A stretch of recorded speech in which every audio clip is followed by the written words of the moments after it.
Hello साथियों, कैसे हैं आप सभी। मैं विवेक एक बार फिर से आप सभी साथियों का आपके अपने परिवार एग्जामपुर में हार्दिक स्वागत करता हूं।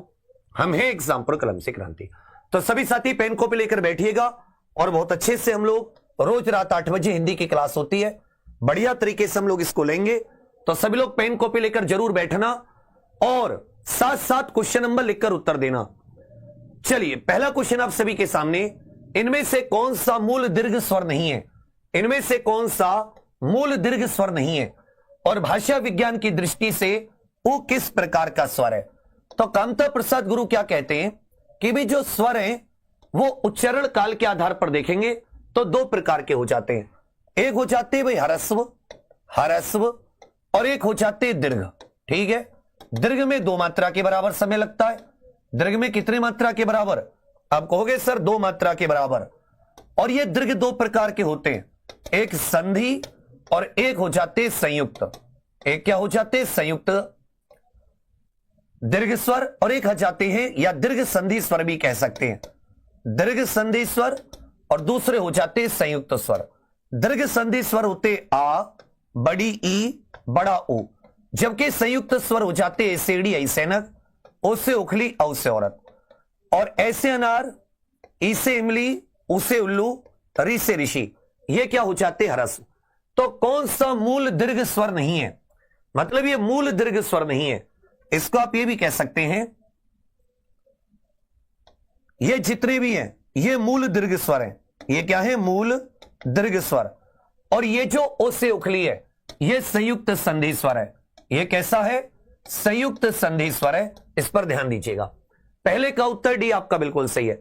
भाषा विज्ञान की दृष्टि से ऊ, यदि आप मुख की बात करें ई आई ऊ औ, तो इससे में मुख आपका पूरी तरह बंद है। मुख क्या है? पूरी तरह ये बंद है। अब जीभ के अगले भाग से भी इसका उच्चारण नहीं होता, जीभ के मध्य भाग से भी नहीं होता, जीभ के पिछले वाले भाग से जरूर होता है। तो इसको क्या कहोगे? इसको पश्च संवृत कहोगे। इसको क्या कहा जाएगा?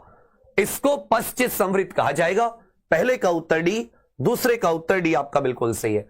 इनमें से विराम चिन्ह का कौन सा प्रकार नहीं है? इनमें से कौन सा विकल्प शुद्ध है? इसमें से कौन सा विकल्प शुद्ध है? इनमें से कौन सा विकल्प शुद्ध है? जयदीप, मैं उसको ठीक करवा देता हूं, मैं उसको ठीक करवा देता हूं मेरे भाई। इनमें से विराम चिन्ह का कौन सा प्रकार नहीं है? सभी लोग खींच करके उत्तर दीजिए। भाई विवरण चिन्ह होता है इस प्रकार का, लाघव चिन्ह होता है, निर्देशक चिन्ह होता है, उपदेशक चिन्ह होता है। विराम चिन्ह का कौन सा प्रकार नहीं है? यह उपदेशक प्रकार नहीं होता। कौन सा विकल्प शुद्ध है? यह श्रृंखला, यह वाला यहां पर इसकी विवरणी वर्तनी बिल्कुल सही है। इसकी वर्तनी क्या हो जाती है सर? बिल्कुल सही हो जाती है। इसमें से षड्यंत्र की सही स्पेलिंग बताइए। और इतिहास में कई चंद्रगुप्त मिलते हैं, इतिहास में कई चंद्रगुप्त मिलते हैं। यहां व्यक्तिवाचक संज्ञा का प्रयोग किस तौर पर हुआ है? यहां पर व्यक्तिवाचक संज्ञा का प्रयोग किस रूप में हुआ है? व्यक्तिवाचक संज्ञा का प्रयोग। तो आप कहोगे सर षड्यंत्र, यह स्पेलिंग बिल्कुल सही है। षड्यंत्र की यह स्पेलिंग, षड्यंत्र कह लो, साजिश कह लो, भी आपका बिल्कुल सही है। तो कई चंद्रगुप्त, मतलब यह शब्द अनेक वीर, जैसे चंद्रगुप्त वीर थे तो कई वीर मिलते हैं। यहां चंद्रगुप्त शब्द जो शब्द है वो वीरों की एक वर्ग के बारे में बता रहा है। तो यहां पर यह जातिवाचक के तौर पर प्रयुक्त हुआ है। 5वें का बी, 6ठे का डी।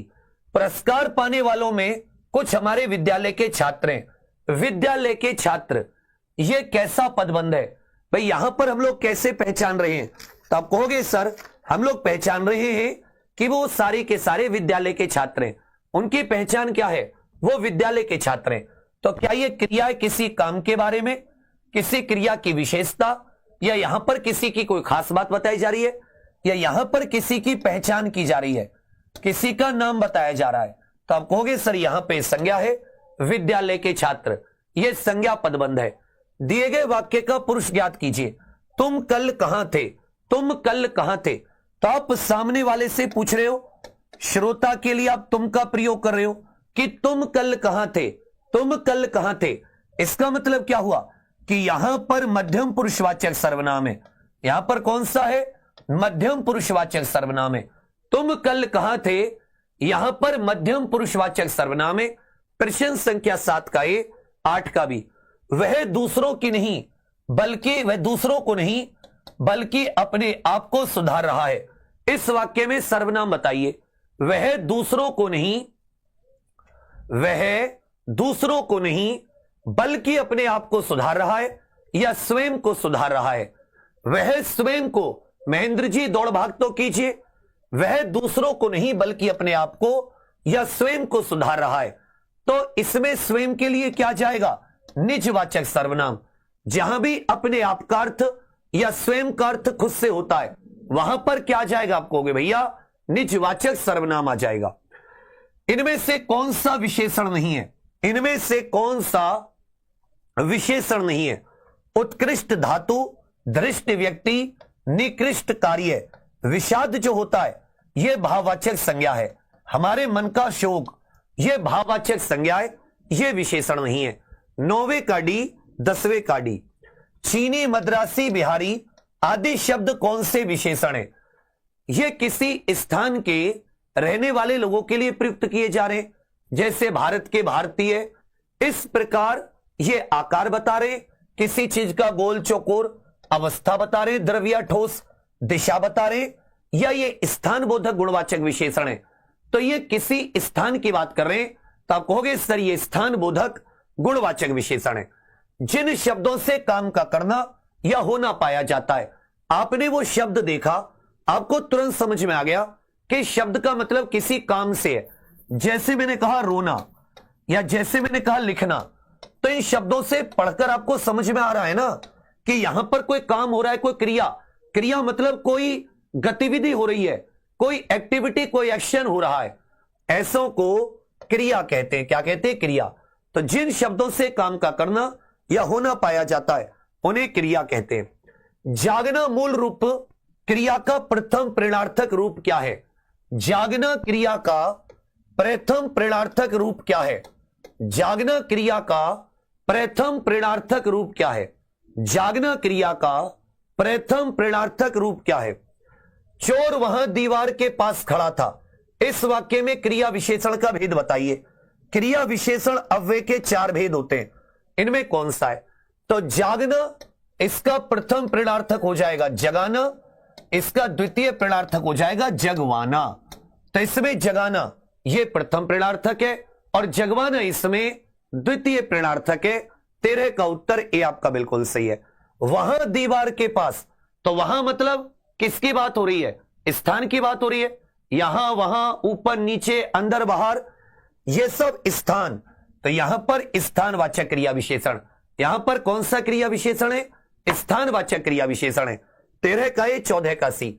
परिमाणवाचक क्रिया विशेषण अव्यय बताइए। इनमें से पुल्लिंग शब्द बताइए। इनमें से सभी पुल्लिंग शब्द बताइए। इनमें से कौन सा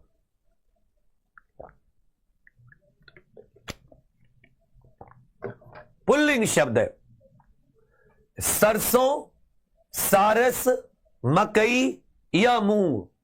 सरसों, सारस, मकई या मूंग। तो यहां पे जो सारस है और परिमाणवाचक अत्यंत, कम, ज्यादा, बहुत, ये सारे के सारे क्या होते हैं?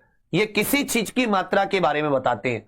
ये किसी चीज की मात्रा के बारे में बताते हैं। पुजारी शब्द का स्त्रीलिंग बताइए। पुजारी शब्द का स्त्रीलिंग बताइए। पुजारी शब्द का सभी साथी स्त्रीलिंग बताइए कि पुजारी शब्द का स्त्रीलिंग क्या होगा? पुजारी शब्द का बिल्कुल सही। पुजारी शब्द का वही आपको बताने की लिंग क्या होगा? पुजारी शब्द का यहां पर लिंग क्या होगा? भैया सरसों को स्त्रीलिंग में लिख लो। ये सीटेट इत्यादि में टीसीएस ने बहुत बार पूछा है, बहुत बार पूछा है। पुजारी क्या हो जाएगा? इसका हो जाएगा पुजारिन। पुजारी का क्या हो जाएगा? पुजारिन। अगरबत्ती की सुगंध से थकावट दूर हो गई, इसमें काल बताइए। अगरबत्ती की सुगंध से थकावट दूर हो गई, जैसे बस चली गई, बच्चे स्कूल गए, भाई दूर हो गई ना थकावट। किसी काम का बीते समय में पूरा हो जाना, सामान्य रूप से। इसे सामान्य भूतकाल कहते हैं। क्या कहते हैं? सामान्य भूतकाल कहते हैं। भविष्य काल के कितने भेद हैं? काल के कितने भेद होते हैं? भूतकाल के कितने भेद होते हैं, वर्तमान काल के कितने भेद हैं और भविष्य के आपसे पूछा है। मुझे छोटी बच्ची के लिए कुछ नए कपड़े खरीदने हैं, इसमें कर्ता क्या है, काम को करने वाला कौन है। मुझे छोटी बच्ची के लिए कुछ नए कपड़े खरीदने, इसमें काम को करने वाला कौन है। भाई काम कर कौन रहा है, इसमें काम को करने वाला कौन है। तो काल के 3 भेद, भूतकाल के 6, वर्तमान काल के कितने हो जाते 5 और भविष्य के हो जाते 3। सामान्य भविष्यत काल, संभाव्य भविष्यत काल, हेतु मध्य भविष्य काल। तो यहां पर काम कौन कर रहा है, मैं कर रहा हूं छोटी बच्ची के लिए 19, 20 का डी। इनमें से कौन सा शब्द देशज, कौन सा तद्भव नहीं है। प्रश्न संख्या 21, 22 का उत्तर दीजिए। क्वेश्चन नंबर 21, 22 का उत्तर दीजिए। बहुत बढ़िया। यह क्लास रोज रात 8 बजे होती है। अब सभी लोग रोज रात 8 बजे जुड़ा कीजिए। यह मुख्य रूप से Uttar Pradesh police constable special है। इनमें से कौन सा देशज है। गोबर, तो गोबर का बन जाता है संस्कृत गोमे। हल्दी तत्सम से तद्भव बनी है हरिद्रा। घोड़ा भी साथी इसमें क्या हो जाता है घोटक। ये तीनों तद्भव हैं, लेकिन कटोरा या जूता, तेंदुआ, ये सारे देशज है। देशज मतलब जिनकी उत्पत्ति के विषय में कोई ज्ञान नहीं है। इनमें से कौन सा तद्भव नहीं है, इनमें से कौन सा तद्भव नहीं है। खाट, खेत, खांसी या क्षत्रिय। क्षत्रिय साथी तत्सम है, इसका तद्भव क्या हो जाता है खत्री, इसका तद्भव हो जाता है खेत, का तत्सम हो जाता है क्षेत्र। 21 का डी, 22 का डी। इनमें से सम उपसर्ग से निर्मित शब्द बताइए कौन सा है। कौन सा शब्द सम उपसर्ग से निर्मित है। और धातु के अंत में जोड़े जाने वाले प्रत्यय, धातु के अंत में जोड़े जाने वाले प्रत्यय क्या कहते हैं। जैसे पढ़ना एक धातु है, इसमें आई प्रत्यय जोड़ दिया, शब्द हो गया पढ़ाई। इनको क्या कहते हैं ऐसे प्रत्ययों को। संस्कृत, संस्कार, सम्मेलन, इन तीनों में सम उपसर्ग जोड़ा गया है। सम्मेलन, संस्कार, संस्कृत, सम्मेलन, संस्कार और संस्कृत, तीनों में सम जोड़ा गया है। सम प्लस कृत, यहां भी साथी सम प्लस कार, संस्कार, सम प्लस मेलन, तो आप कहोगे सर सम्मेलन, सम्मे। ये कृत प्रत्यय कहलाते हैं। ये क्या कहलाते हैं कृत प्रत्यय। यदि संज्ञा के साथ जो प्रत्यय जोड़ते हैं उन्हें तद्धित प्रत्यय कहते हैं। धातु या क्रिया के साथ जो जोड़ते हैं उनको कृत प्रत्यय कहते हैं। भजन की सभा में धनी और डैश साथ साथ बैठते हैं। जब भजन हो रहे होते हैं तो वहां चाहे कोई धनी व्यक्ति हो चाहे कोई निर्धन व्यक्ति हो, सब साथ साथ बैठते हैं। बेटी आप लोग एक बार बताइए किसके लिए टारगेट कर रहे हैं इस क्लास से, यूपीएसआई, यूपी कांस्टेबल या कोई अन्य एग्जाम। सभी लोग उत्तर दीजिए, इससे आप किस एग्जाम को टारगेट कर रहे हैं। निर्धन, तो यहां धनी, धनी का विलोम पूछा है निर्धन। गरीब अमीर सब लोग भगवान के दरबार में एक समान होते हैं। स्तुत्य मतलब स्तुति योग्य, मतलब प्रशंसा योग्य, प्रशंसा योग्य, इसका विलोम क्या हो जाएगा हे। स्तुत्य मतलब जिसकी आप स्तुति करें, प्रेम करें जिससे, और हे जिससे नफरत करें। 25, 26 का सी। ऋतुपति का पर्यायवाची बताइए।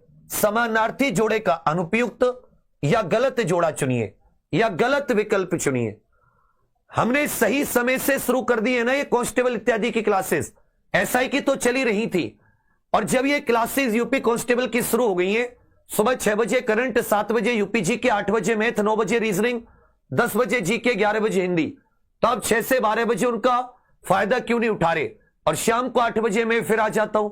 अभी 8 बजे मेरी हिंदी है, 9 बजे विपुल सर ने अपनी मैथ लगा रखी है। लोग जागते हैं जब नोटिफिकेशन आता है, तब जागने का कोई फायदा नहीं है। जागना है तो आज से जागो, अभी से जागो, तुरंत से मेहनत शुरू करो। बिल्कुल सही। याद रखिएगा बसंत, ऋतुपति कुसुमाकर, यह बसंत ऋतु का पर्यायवाची होता है। जबकि सूर्य का आदित्य रवि, आदित्य रवि उचित पर्यायवाची। ऋतुपति समानार्थी जोड़े का अनुपयुक्त। उपयोगी उपादेय इष्टकर।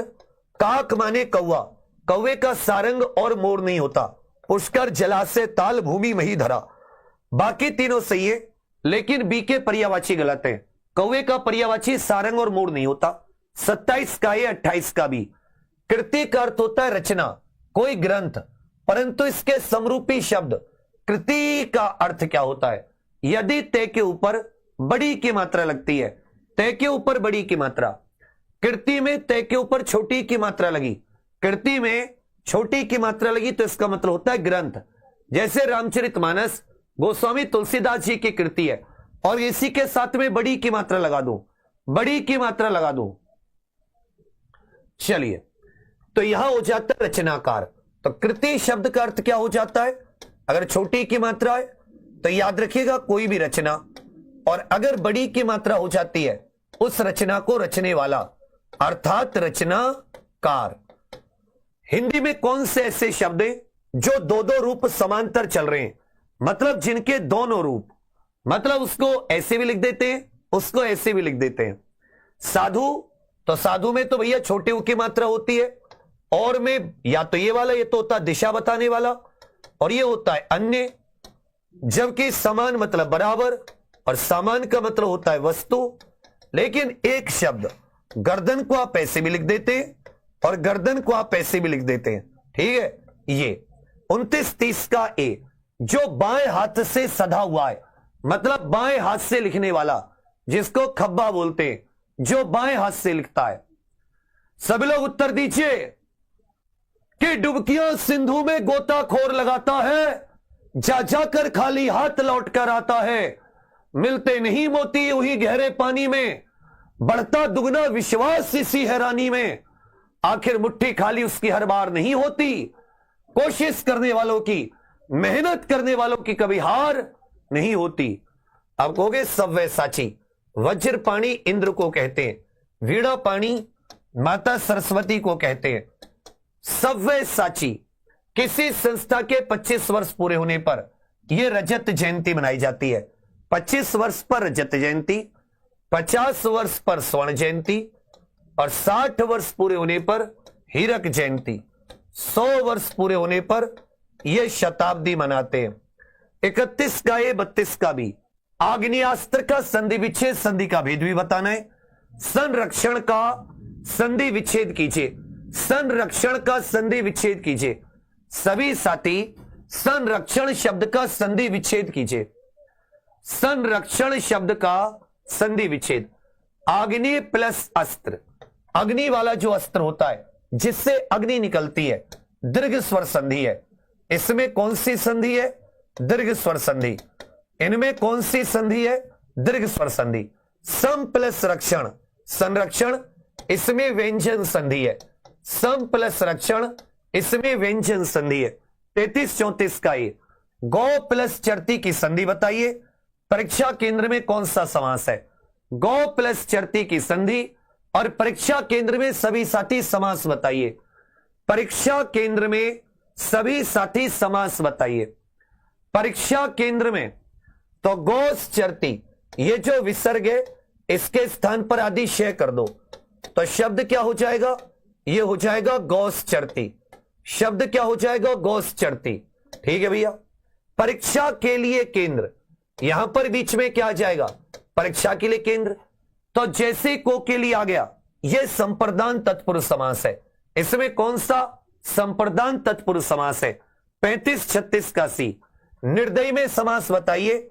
मुझे बताओ तो तुम्हारा जन्म कब और कहां हुआ था? रचना के आधार पर वाक्य का भेद बताइए। मुझे बताओ तो तुम्हारा जन्म कब और कहां हुआ था? रचना के आधार पर वाक्य का भेद। रचना के आधार पर वाक्य का भेद। रचना के आधार पर। निर्दयी मतलब बिना दया के आप कह सकते हो, अर्थात आप ये भी कह सकते हो भाई जिसमें कोई दया ना हो, एक बिल्कुल विशेष अर्थ देने वाला निष्ठुर व्यक्ति। यहां पर बहुव्रीहि आ जाता है। क्या आ जाता है? बहुव्रीहि। मुझे बताओ तो तुम्हारा जन्म कब और कहां, जैसे इसमें और लग गया, यह संयुक्त वाक्य हो जाता है। यह कैसा वाक्य है? यह संयुक्त वाक्य है। 37 का डी, 38 का सी। भारत में स्त्रियों का सम्मान किया जाता है। इसमें कौन सा त्रुटिवाचक शब्द है? एक शब्द की वर्तनी में त्रुटि है, एक शब्द की वर्तनी यहां पर गलत है। निम्नलिखित में से एक शब्द की वर्तनी इनमें से गलत है, उत्तर दीजिए। इनमें से कौन सा रस विभत्स का विरोधी है? इनमें से कौन सा रस विभत्स का विरोधी है? इनमें से कौन सा रस विभत्स रस का विरोधी है?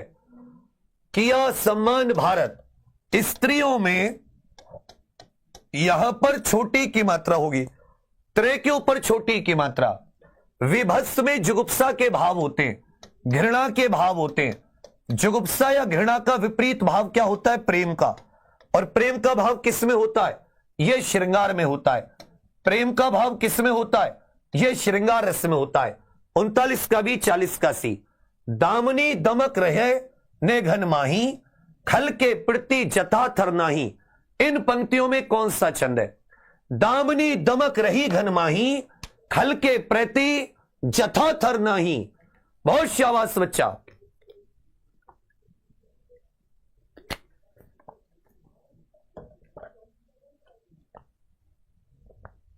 बहुत बढ़िया। तो दामनी दमक रहे ने घन माही, खल के प्रति जथा थर नाही। इनमें चौपाई है। इनमें कौन सी चौपाई? 2 1 3, 2 5 6 7 8 9 10 11 12 और 2 14, 12 और 4 16। तो क्या जाती है इसमें? चौपाई। सममात्रिक छंद है। प्रत्येक पंक्ति या प्रत्येक चरण में 16-16 मात्रा।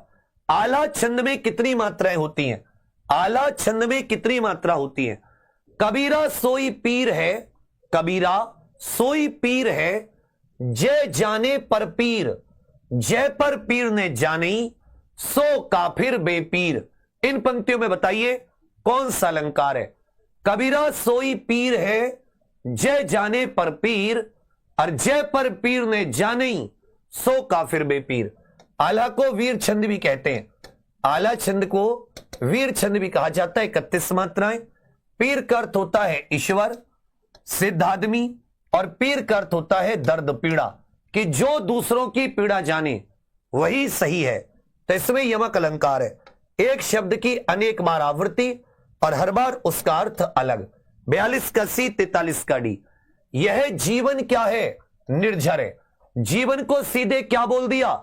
जीवन को सीधे निर्झर बोल दिया। जीवन को क्या बोल दिया सर? जीवन को सीधे निर्झर बोल दिया कि जीवन क्या है? निर्झर है। उपमेय उपमान में अभेद। उपमेय और उपमान में कोई भेद नहीं रहा। उपमेय पर उपमान का अभेद आरोप। तो इसमें रूपक अलंकार होता है। इसमें कौन सा अलंकार है? क्वेश्चन नंबर लिखकर उत्तर दीजिए। अब सभी लोग बिना क्वेश्चन के तो उत्तर दीजिए मत, बिना क्वेश्चन नंबर के। 44 का सी, मक्खी पर मक्खी मारना। मक्खी पर मक्खी मारना। जैसे कोई व्यक्ति है, मान लेता हूं वो मक्खी पर मक्खी मार रहा है। कोई व्यक्ति है जो मक्खी पर मक्खी मार रहा है, इसे क्या कहेंगे? पूरी नकल कर रहा है ना। आपने मक्खी मारी, उसने भी मक्खी मारी, दोनों एक दूसरे की नकल कर रहे हैं। 46, राधे लाल ने विनय को राजी करने की बड़ी कोशिश की, किंतु विनय तो उड़ती चिड़िया पहचानता था, वह उसकी मीठी बातों में नहीं आया। उड़ती चिड़िया पहचानना, इसका अर्थ बताइए। जैसे किसी ने कहा उड़ती चिड़िया पहचानना। अभी भी तो क्वेश्चन नंबर लिखकर उत्तर दे रहे हो। कितना आनंद आ रहा है उत्तर देखने में। सब लोग उत्तर दीजिए। उड़ती चिड़िया, सावधान रहना, अटकलें लगाना, या फिर चालाकी भांप जाना, या मतलब ये कह सकते हो उड़ती चिड़िया मतलब विपक्ष भांप जाना, यह एक प्रकार की आप कह सकते हो चालाकी भांप जाना। 40 का भी, रंच मात्र भी अभिमान ने था, इसका तात्पर्य बताइए। रंच मात्र भी अभिमान ने था। कबीर के प्रमुख शिष्य कौन थे? इन्होंने ही कबीर जी की सभी रचनाओं को साखी शब्द रमेनी का संकलन उनको एकत्र किया है बीजक में। इन्होंने ही साखी शब्द रमेनी को बीजक में एकत्र किया है। यह कबीरदास जी के प्रमुख शिष्य थे। यह कबीरदास जी के प्रमुख शिष्य थे। थोड़ा और जान लगाइए। जरा सा भी अभिमान्य था, रंच मात्र भी अभिमान्य था, जरा सा भी अभिमान्य था, रंच मात्र भी अभिमान्य था, जरा सा भी अभिमान्य था। धर्मदास जी, धर्मदास जी, धर्मदास जी। 47 का भी 48 का भी। हीरामन सुआ का उल्लेख किस में आता है? हीरामन सुआ का उल्लेख निम्नलिखित में से किस ग्रंथ में आता है? हीरामन सुआ का उल्लेख निम्नलिखित में से किस ग्रंथ में आता है? रचना और रचनाकार में कौन सुमेलित नहीं है? रचना और रचनाकार में कौन सुमेलित नहीं है? मैत्रेय शरणगुप्त साकेत, भारतेंदु भारत भारती, अज्ञ आंगन के पारद्वार नदी के द्वीप, हरिऔध प्रिय प्रवास। हीरामन सुआ का उल्लेख जायसी की पद्मावत में आता है। हीरामन सुआ का उल्लेख कहां पर आता है? मलिक मोहम्मद जायसी की पद्मावत में। मलिक मोहम्मद जायसी ने पद्मावत किस भाषा में लिखी? मलिक मोहम्मद जायसी ने पद्मावत अवधी भाषा में रची है। कौन सी भाषा में रची है? मलिक मोहम्मद जायसी ने पद्मावत अवधी भाषा में रची है। मैत्रेय शरणगुप्त साकेत भारतेंदु जी की नहीं है, भारत भारती, यह भी मैथिली शरणगुप्त जी की है। अंधेर नगरी जरूर हो जाती है। भारत भारती भारतेंदु हरिश्चंद्र जी का नाटक है अंधेर नगरी। 49 का भी 50 का भी। धर्मवीर भारती का नाटक जिसमें महाभारत के कथानक को आधुनिक युग के अनुकूल प्रस्तुत किया गया है। आधुनिक युग के अनुकूल प्रस्तुत किया गया है। यह गीति नाट्य है। गीति नाट्य मतलब गीत के रूप में लिखा गया नाटक। यह गीति नाट्य है, गीत के रूप में लिखा गया नाटक। स्कंदगुप्त आषाढ़ का एक दिन, लहरों के राजहंस, अंधा युग। तो धर्मवीर भारती जी का जो अंधा युग, यह गीति नाटक है। गीति नाटक का मतलब है पद्य के रूप में, कविता के रूप में लिखा गया नाटक। इसमें महाभारत को आधुनिक ढंग से, पूस की रात, यह मुंशी प्रेमचंद जी की कहानी है। पूस की रात किसकी कहानी है? मुंशी प्रेमचंद जी की कहानी है। 51-52 का डी। अरुण कमल को किस कृति के लिए साहित्य अकादमी पुरस्कार मिला था? अरुण कमल एक साहित्यकार है, उनकी किस रचना के लिए हिंदी का साहित्य अकादमी अवार्ड, हिंदी का साहित्य अकादमी सन 2014 के साहित्य अकादमी पुरस्कार। रमेश चंद्र शाह के उपन्यास का नाम क्या है? रमेश चंद्र शाह। आग की हंसी रामदर्श मिश्र का है। आग की हंसी किसकी है? यह रामदर्श मिश्र का है।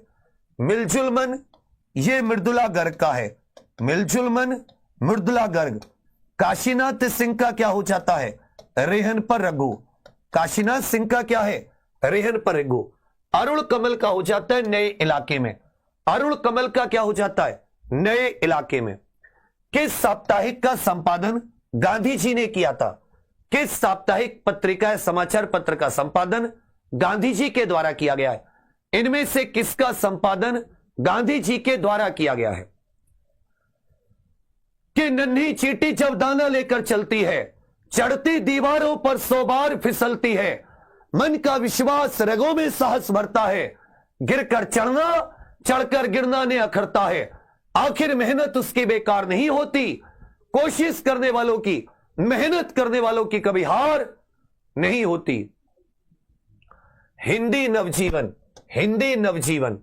कौन सी बोलियां उत्तर प्रदेश में नहीं बोली जाती हैं? इनमें से कौन सी बोलियां हैं जो उत्तर प्रदेश में नहीं बोली जाती हैं? तो मारवाड़ी नहीं बोली जाती, मेवाती नहीं बोली जाती, बुंदेली अवधी बोली जाती है। तो पहली और चौथी कौन से ऑप्शन में? सी ऑप्शन में। पहली और चौथी सी ऑप्शन में। भाषा के क्षेत्रीय रूप को क्या कहते हैं?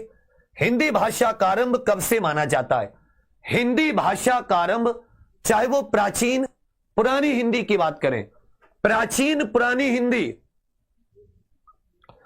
जो लोग लेट आते उनसे भी कहूंगा समय से आ जाया करो। आप लेट आते, आपके लिए क्लास नहीं रुकती, लेकिन आप स्टार्टिंग में आओगे उसका फर्क अलग पड़ता है। बिल्कुल। भाषा के क्षेत्रीय रूप को बोली कहते हैं। भाषा के क्षेत्रीय रूप को बोली। हिंदी भाषा 1000 ईस्वी, 1000 ईस्वी। इनमें से खड़ी बोली का क्षेत्र नहीं है। इनमें से एक खड़ी बोली का क्षेत्र नहीं है। इनमें से कौन सा एक खड़ी बोली का क्षेत्र नहीं है?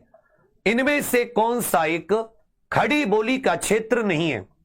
देहरादून, बिजनौर, सहारनपुर, गोरखपुर। गोरखपुर भोजपुरी का क्षेत्र है। गोरखपुर, बनारस इत्यादि ये भोजपुरी के क्षेत्र हैं। 59 का डी आपका बिल्कुल सही है। Arrangements are being made to ensure timely submission of report, कि रिपोर्ट समय पर प्रस्तुत करने की व्यवस्था की जा रही है। अरेंजमेंट माने व्यवस्था, आर बीइंग मेड की जा रही है to ensure timely submission of report, report समय पर प्रस्तुत करने की व्यवस्था की जा रही है। भावयुक्त शब्द अनुवाद, आई वाज ओवरजॉय। ओवरजॉयड का मतलब है कि मैं मतलब बहुत ज्यादा खुशी हो गई थी। बहुत ज्यादा खुशी होने का मतलब क्या है? बहुत ज्यादा खुशी होने का मतलब क्या है? मेरा दिल बाग बाग हो गया था। 61 का उत्तर सी आपका बिल्कुल सही है। ओवरजॉयड माने मेरा दिल बाग बाग हो गया था, मेरा दिल बाग बाग, 61 का बाग बाग वाला। हिंदी साहित्य के इतिहास ग्रंथ, हिंदी साहित्य विमर्श के लेखक। देखिए हिंदी साहित्य के इतिहास से बहुत सारे ग्रंथ है बच्चा। चार, जब भी हिंदी साहित्य स्टार्ट करो चार चीजें, हिंदी साहित्य का विभाजन और उसका समय, हिंदी साहित्य का विभाजन और उसका समय, कब भक्ति काल था मतलब कब आदिकाल, भक्ति काल, रीति काल, आधुनिक काल, फिर जो सबसे पुराना आदिकाल था उसके नामकरण, हिंदी का प्रथम कवि, हिंदी का प्रथम कवि। ये 3-4 टॉपिक है जो जनरली किताबों में नहीं मिलते। अगर तुम सब लोग कहोगे तो मैं इसके ऊपर एक बहुत बेस्ट सी थ्योरी की क्लास ले लूंगा। हिंदी साहित्य के इतिहास ग्रंथ, हिंदी साहित्य विमर्श, इसके लेखक पद्मलाल पन्नालाल बख्शी हैं। पद्मलाल पन्नालाल बख्शी। तुलसी के वचनों के समान रहीम के वचन भी हिंदी बिहारी भाषी भूभाग में सर्वसाधारण के मुंह पर रहते हैं। तुलसी के वचनों के समान रहीम के वचन भी हिंदी बिहारी भाषी भूभाग में सर्वसाधारण के मुंह पर, सर्वसाधारण के मुंह पर रहते हैं। ये पंक्तियां साथी किसकी हैं? ये पंक्तियां किसकी हैं? ये पंक्तियां किसकी हैं? रामचंद्र शुक्ल की। सूफी प्रेमाख्यान रचनाओं की भाषा, सूफी प्रेमाख्यान रचनाओं की भाषा, सूफी प्रेमाख्यान रचनाओं की भाषा आपको बतानी है। जैसे आपसे पूछेगा पद्मावत किसने रची, पद्मावत किसने रची, मधुमालती किसकी रचना है, मधुमालती, मृगावती किसकी रचना है, मृगावती किसकी रचना है, चित्रावली किसकी रचना है, चित्रावली, लोर कहा या चंदायन किसकी रचना है। ये सब सूफी प्रेमाख्यान रचनाएं हैं। अब देखोगे इन सब की भाषा अवधी है। सूफी प्रेमाख्यान रचनाओं में से सबकी भाषा क्या है? आप कहोगे बड़े भैया अवधी है। पद्मावत मलिक मोहम्मद जायसी जी के द्वारा, मधुमालती मंझन के द्वारा, मधुमालती मंझन, मृगावती कुतुबन के द्वारा, मृगावती कुतुबन के द्वारा, चित्रावली उस्मान चाचा के द्वारा और चंदायन मुल्ला दाऊद के द्वारा, चंदायन मुल्ला दाऊद के द्वारा। दक्षिण के अलवार संत ये किस शाखा से संबंधित थे? याद रखिएगा किस शाखा से संबंधित थे? ये भगवान विष्णु जी, ये भगवान विष्णु जी राम भक्ति शाखा से संबंधित थे। ये किससे संबंधित थे? तो आप कहोगे सर ये राम भक्ति शाखा से संबंधित थे। अलवार संत। तीसरे का ये, चौथे का सी। ब्रह्म संप्रदाय के संस्थापक, ब्रह्म संप्रदाय के संस्थापक रामचंद्रिका के कवि, रामचंद्रिका की रचना किसने की है? रामचंद्रिका की रचना किसने की है? देखिए श्री शंकराचार्य जी ने, श्री शंकराचार्य जी ने अद्वैतवाद का सिद्धांत दिया। किसका? अद्वैतवाद का। रामानुजाचार्य जी ने विशिष्टाद्वैतवाद का सिद्धांत दिया, विशिष्टाद्वैतवाद। निम्बार्काचार्य, मध्वाचार्य, मध्वाचार्य इन्होंने द्वैतवाद का सिद्धांत दिया। द्वैतवाद को ही ब्रह्म संप्रदाय कहते हैं। और निम्बार्काचार्य ने द्वैताद्वैतवाद का सिद्धांत दिया है। निम्बार्काचार्य ने द्वैताद्वैतवाद का सिद्धांत दिया है। रामचंद्रिका की रचना केशव दास जी ने की है। रामचंद्रिका की रचना केशव दास। हिंदी साहित्य में राष्ट्रीय चेतना के संवाहक और आधुनिक चेतना के प्रणेता प्रथम साहित्यकार कौन है? राष्ट्रीय चेतना के संवाहक और आधुनिक चेतना के प्रणेता प्रथम साहित्यकार। इनको 1955 में हिंदी के लिए प्रथम साहित्य अकादमी पुरस्कार भी मिला। हिंदी के लिए नहीं, ये दूसरे हो जाते हैं। इसमें आधुनिक की बात हो रही है कि आधुनिक युग का समय किससे शुरू होता है? भारतेंदु हरिश्चंद्र जी से। आधुनिक चेतना की बात हो रही है। हिंदी में आधुनिक युग का समय किससे होता है? भारतेंदु हरिश्चंद्र जी से होता है। अधैर्य का कवि किसको कहा जाता है? चाह नहीं मैं सुरबाला के गहनों में गूथा जाऊं, यह पुष्प की अभिलाषा किसकी कविता है? इनको आग और राख का कवि भी कहा जाता है। आग और राख का कवि भी कहा जाता है। आम जनमानस इनको राष्ट्र कवि कहता है। आम जनमानस राष्ट्र कवि। कुरुक्षेत्र रेणुका, कुरुक्षेत्र रेणुका हुंकार, कुरुक्षेत्र रेणुका हुंकार, कुरुक्षेत्र रेणुका हुंकार, ये सब किसके? ये दिनकर जी की रचना है। ये किनकी रचनाएं? दिनकर जी की रचनाएं, रामधारी सिंह दिनकर जी। ये पुष्प की अभिलाषा कविता है। पुष्प की अभिलाषा ये जिनके द्वारा लिखी गई है, उन्हीं को हिमतरंगिणी के लिए 1955 में हिंदी का पहला साहित्य अकादमी अवार्ड, और उन्हीं को एक भारतीय आत्मा भी कहा जाता है। एक भारतीय आत्मा माखनलाल चतुर्वेदी, 8वें का 9वें का भी। मैंने देखा एक बूंद सहसा उछली, सागर के झाग से रंग गई क्षण भर, ढलते सूरज की आग से। ये पंक्तियां किनकी हैं? ये पंक्तियां किनकी हैं? सच्चिदानंद, हीरानंद, वात्स्यायन, अज्ञे जी की पंक्तियां हैं। एक बूंद सहसा उछली। हिंदी के उन उपन्यासकार का नाम बताइए जिनकी कृतियों को पढ़ने के लिए बहुत से लोगों ने हिंदी सीखी थी। बहुत से लोगों ने हिंदी सीखी थी। चंद्रकांता, चंद्रकांता इनका प्रमुख उपन्यास है। चंद्रकांता एक ऐसी रचना है जिसको पढ़ने के लिए लोग हिंदी सीखने लगे थे। जिसको पढ़ने के लिए लोग हिंदी सीखने लगे थे। लोग हिंदी सीखने लगे थे। देवकी नंदन खत्री, बाबू देवकी नंदन खत्री। अरे क्वेश्चन का नंबर लिखकर उत्तर दीजिए। बाबू देवकी नंदन खत्री। झांसी की रानी, यह कैसा उपन्यास है? ब्राह्मण पत्र के संस्थापक संपादक, ब्राह्मण पत्र के संपादक संस्थापक, ब्राह्मण पत्र के संपादक संस्थापक, यह आपको बताना है। कानपुर से निकलता था। बालकृष्ण भट्ट, हिंदी प्रदीप प्रयागराज, हिंदी प्रदीप प्रयागराज। प्रताप नारायण मिश्र, यह कानपुर से निकलता था, ब्राह्मण, कानपुर से। झांसी की रानी, यह ऐतिहासिक है। यह कैसा ऐतिहासिक? गुरु शिष्य परंपरा का सही अनुक्रम बताइए। गुरु शिष्य परंपरा का सही अनुक्रम बताइए। गुरु शिष्य परंपरा का सही अनुक्रम आपको बताना है। सही अनुक्रम आपको बताना है। आपको बताना है सब लोग, बिल्कुल सही। इनमें से गुरु, फिर उसका शिष्य, उसका शिष्य।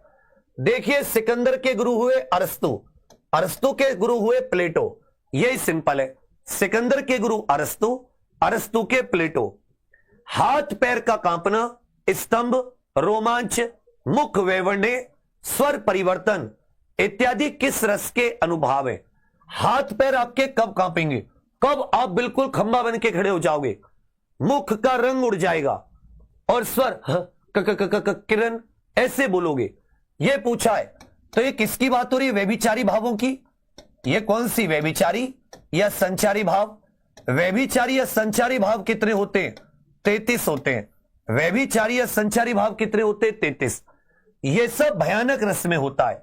ये सब किस में होता है? भयानक रस में होता है। ये सब किस में होता है? ये भयानक रस में होता है। 15 का ए, संसार की समर स्थली में धीरता धारण करो, चलते हुए निज इष्ट पथ पर संकटों से मत डरो, जीते हुए भी मृतक सम रह करने केवल दिन भरो, वीर वीर बनकर आप अपनी विघ्न बाधाएं हरो। ये पंक्तियां, इनमें छंद बताना है। वीर रस की पंक्तियां हैं। ये किसकी पंक्तियां हैं? वीर रस की पंक्तियां हैं। अरे अभिराज, क्या हुआ मेरे भाई? ये मैं ही हूं, ये मैं ही हूं। किसी और की फोटो लग गई है क्या?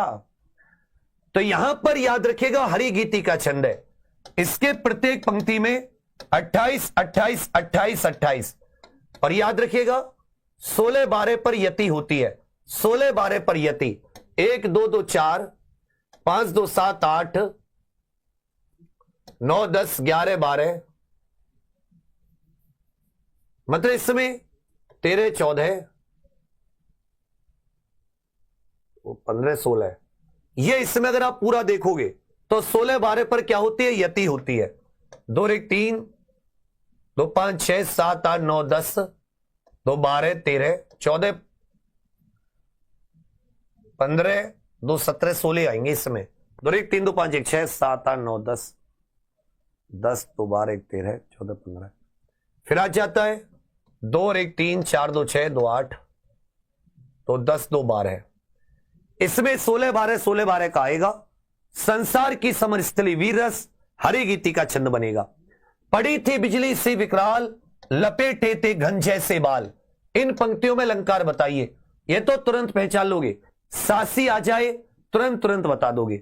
शब्दालंकार में कौन सा शामिल नहीं है, इनमें से कौन सा एक शब्दालंकार में शामिल नहीं है, कौन सा एक शब्दालंकार में शामिल नहीं है।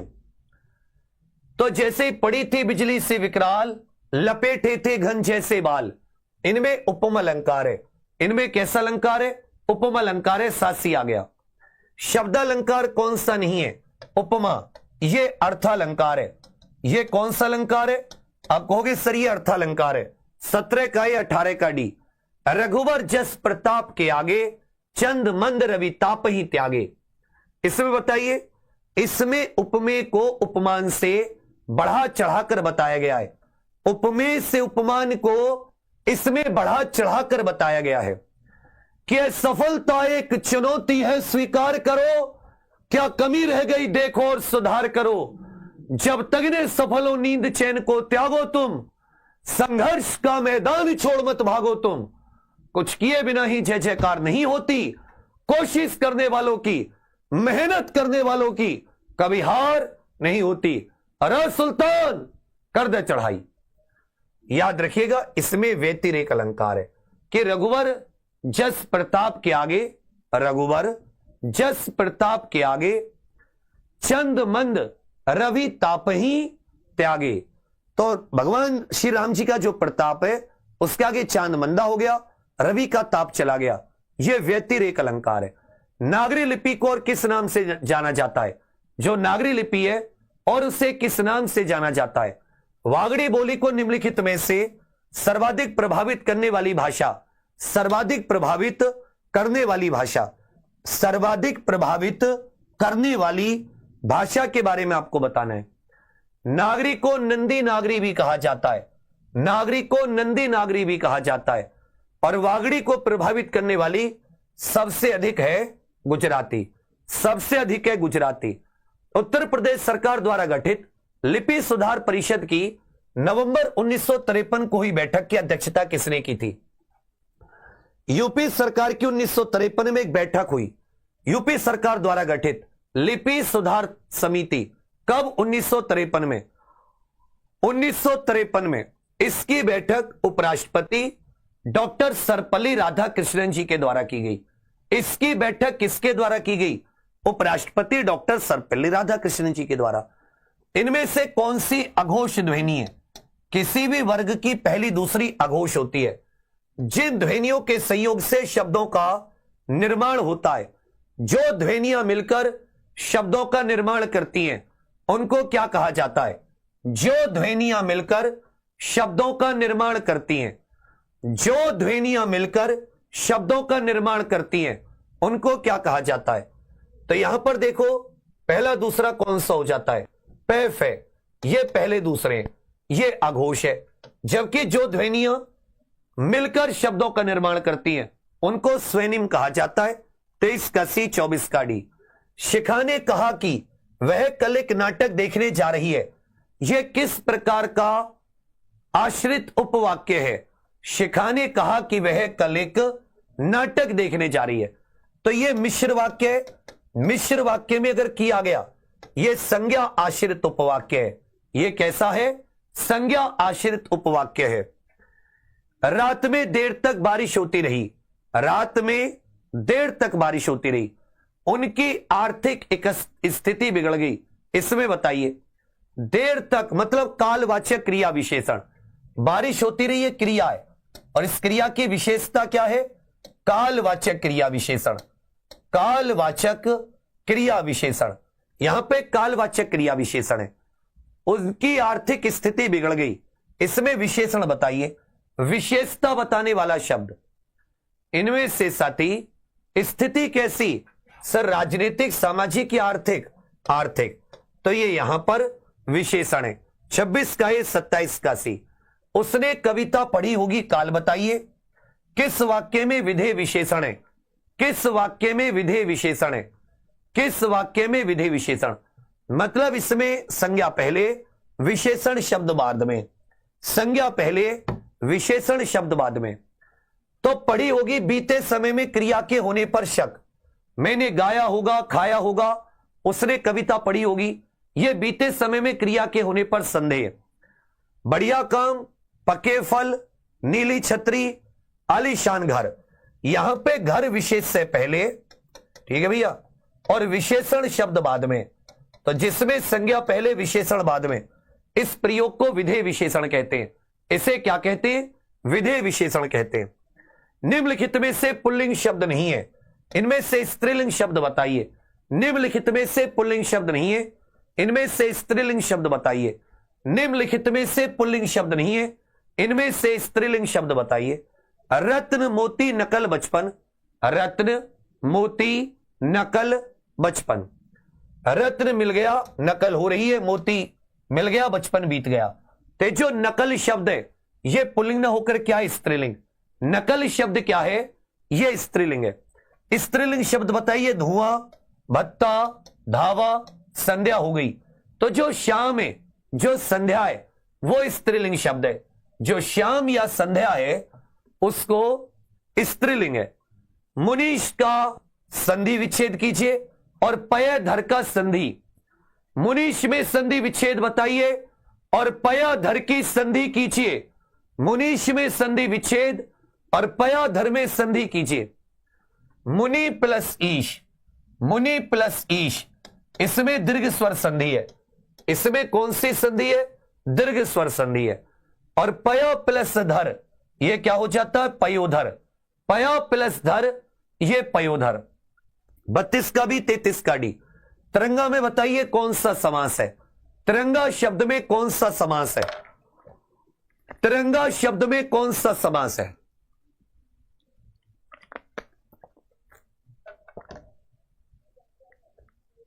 तीन रंगों का समाहार। यहां पे द्विगु समास है। तीन रंगों का समाहार। नरसिंह में समास बताइए, मुंह तोड़ में समास बताइए।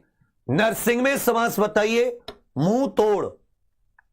मुंह तोड़ में सभी समास बताइए। थोड़ा स्पीड से, थोड़ा सा स्पीड से उत्तर दो। नरसिंह कर्मधारय समास। नर सिंह है जो नर, या नर है जो सिंह। मुंह तोड़, मुंह को तोड़ने वाला, तत्पुरुष समास। कजरौटा में प्रत्यय बताओ। कजरौटा शब्द में प्रत्यय। इनमें से कौन सा शब्द विदेशी है? इनमें से कौन सा शब्द विदेशी है? इनमें से एक शब्द विदेशज है। इनमें से एक शब्द साथी विदेशज है। खींचो बच्चा सब लोग। औटा शब्द, यह औ से औरत की मात्रा है। विदेशी रोशनदान, विदेशी रोशनदान। उलूक तत्सम, ये दोनों तद्भव। तत्सम शब्द बताइए, अतिथि का पर्यायवाची बताइए। तत्सम शब्द बताइए, अतिथि का पर्यायवाची बताइए। इनमें से साथी तत्सम शब्द बताना है। अतिथि का ओन ड्रीम 7, चांद से विदाउट पैट आए और नहीं आई तो पैट 2025 से। चित्रकार, ये तत्सम, इसको तद्भव में चितेरा कहते हैं। अतिथि का होता है आगंतुक मेहमान। अतिथि का होता है आगंतुक मेहमान। 39 का ए, 40 का सी। मोक्ष का पर्यायवाची बताइए। अग्रगामी का विपरीतार्थक शब्द। मोक्ष का पर्यायवाची अग्रगामी का विपरीतार्थक शब्द। अग्रगामी का विपरीतार्थक शब्द। अग्रगामी का विपरीतार्थक शब्द।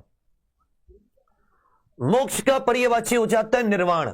अग्रगामी आगे, पश्चगामी हो जाता है पीछे, पश्चगामी हो जाता है पीछे। अदृश्य का विलोम बताइए, इनमें से किस विकल्प के सभी शब्द अशुद्ध हैं? किस विकल्प के सारे शब्द अशुद्ध हैं? किस विकल्प के सारे शब्द अशुद्ध हैं? खींचकर उत्तर दीजिए।